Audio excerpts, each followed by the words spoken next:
हैं चंडीगढ़ में। इस वक्त हमारे साथ जो स्टूडियो में मौजूद हैं वो हैं सतीश मराठे जी, जो कि आरबीआई के डायरेक्टर्स में से हैं, सहकार भारती के फाउंडर मेंबर्स हैं।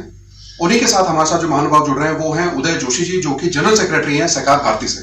सर बहुत बहुत स्वागत है कि अलग अलग राज्यों में स्टेट गवर्नमेंट जो उनको प्राइसेस लगाते हैं, उनके टैक्सेस लगाते हैं, वो कम ज्यादा है। ये जीएसटी में क्यों नहीं आ पाता है? क्योंकि जीएसटी में आने से स्टेट के रिसोर्सेस रेज करने की जो एक उसके अंदर की क्षमता है वो कम होती है, उसके कारण वो नहीं आया। आज ना कल कभी ना कभी तो पेट्रोलियम प्रोडक्ट्स को जीएसटी में आना ही होगा, तभी देश का भला होगा उसमें। उदय जोशी जी, आप हमारे साथ जुड़े कार्यक्रम में। आप जनरल सेक्रेटरी के रूप में आज आप अपनी सेवाएं दे रहे हैं सहकार भारती संस्था के साथ। हम जान रहे हैं कि सहकार भारती का जो उत्थान हुआ है वो कुछ इस तरह से है कि लोगों को सहकारिता के रूप में जोड़कर अपने एक साथ लेके चलना है और उनको ज्यादा सरकारी जो सुविधाएं हैं, जो योजनाएं हैं सरकार की, उनके साथ उनको जोड़ने का कार्यक्रम कार्य जो है सहकार भारती द्वारा किया जाता है। अगर हम सीधा जोड़ने की भी बात करें, जो सहकार भारती अब जो नए आयाम लेकर आ रही है, चाहे फिर वो आत्मनिर्भर भारत से जुड़े हुए हैं, क्योंकि कहीं ना कहीं सहकार की बात करें तो सबका साथ सबका विकास और सहकार बिना नहीं उद्धार, कुछ इसी तरह के मोटो के साथ हम लोगों का फाउंडेशन शायद सहकार भारती का है। सो कैसे आप देखते हैं कि आने वाले समय में सहकार भारती किस तरह से अब जो गरीबों तक और जो जरूरतमंद लोगों तक पहुंचने का काम करेगी?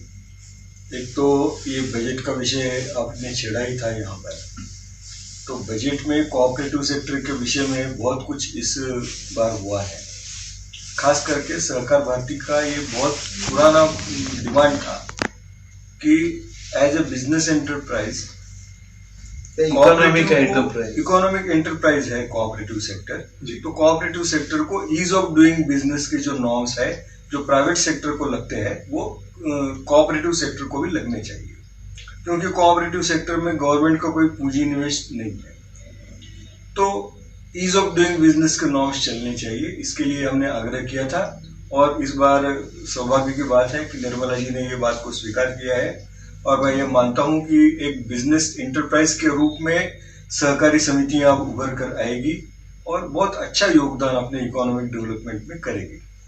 दूसरा विषय एक ऐसा था कि कोऑपरेटिव सेक्टर में काम करने वाली संस्थाओं को भांडवल की यानी पूंजी निवेश की कम थी, कैपिटल की कम थी, तो उससे हल निकालने के लिए सरकार ने कोऑपरेटिव सोसाइटीज को भी बॉन्ड्स, डिवेंचर्स या शेयर्स, प्राइवेट प्लेसमेंट या अपने स्टॉक एक्सचेंज पब्लिक इशू करके बिक्री करने की योजना स्वीकार करी है। उसके डिटेल्स अभी आ जाएंगे, लेकिन मुझे ऐसा लगता है कि स्टॉक एक्सचेंज में एक सेपरेट प्लेटफॉर्म उसको मिलेगा और उसके आधार पर बहुत अच्छा पैसा सहकारी समितियों को मिलेगा और उसकी कैपिटल की जो कमी थी वो कमी दूर होने में निश्चित रूप से उपयोग होगा। कहीं ना कहीं अंत में एक बिंदु और मैं ऐड करना चाहूंगा कि ये बजट करते समय इसके पहले तो कभी कोऑपरेटिव सेक्टर के विषय में ज्यादा चर्चा नहीं होती थी या उसके बारे में कोई प्रावधान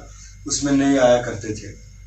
इसका कारण ये था कि बजट करते समय डिपार्टमेंट ऑफ फाइनेंशियल सर्विसेज जो है वो सेंट्रल गवर्नमेंट को इनपुट देता है इकोनॉमी के बारे में।